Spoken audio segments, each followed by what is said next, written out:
For the past year, I've been working with college students primarily at the University of Botswana. I've been able to disciple girls, help coach students through Bible studies and leading prayer teams, as well as going out and doing evangelism on campus. And so through that, it's been really cool to meet different students who I don't see every week at our big weekly Bots Crew meeting. I've also been given the opportunity to show the Jesus film. We've done it in multiple villages. We've gone and stayed on week-long trips. We've done little day trips and different things like that. So with the Jesus film, we usually go and do door-to-door evangelism and then show the film at night. And then lastly, we've been able to work with children a little bit, visit some orphanages and partner with them and just teach a little lessons. Coming into a new culture in a new country, you don't know exactly what to expect. So I knew, my primary role is going to be working at UB, working with college students, and here and there you'll get a Show Jesus film and do that. But I don't think I realized how spending a time overseas, you fall in love with the people, you fall in love with the culture, and so while things are difficult, communicating with the team is completely different than I've ever experienced in my life, and yet it's so fulfilling, as busy as we are and as many things as we're constantly doing.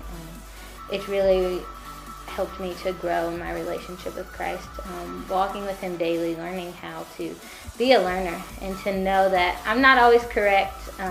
The way that I do things versus the way that things are done in Botswana, it's not one's correct and one's wrong. As Taffy always tells us, who's our team leader, he's like, just because it's different doesn't make it wrong. I've learned to not be so performance-based and to rely on God and rely on the Holy Spirit. There's one of the girls that I have the privilege of discipling.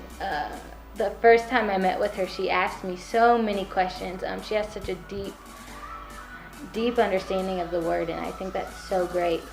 And through that, I wasn't able to necessarily prepare to answer her questions. I didn't know what to expect, and that was something I was like, oh my goodness, I don't like this.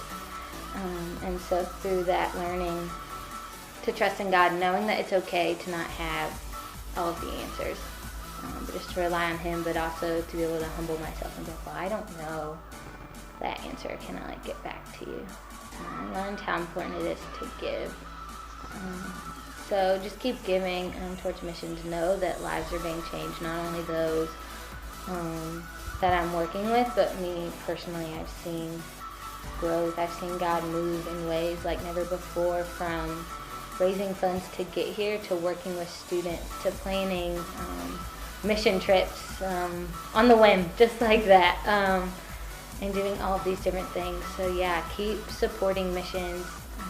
Not just financially, but in prayer. I definitely appreciate all the prayers that I've received this year. I know they've kept me going.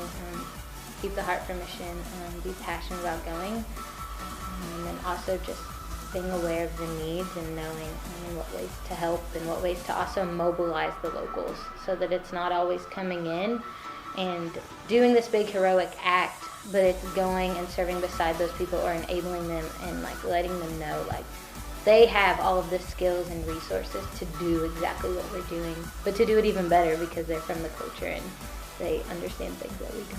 Mm-hmm.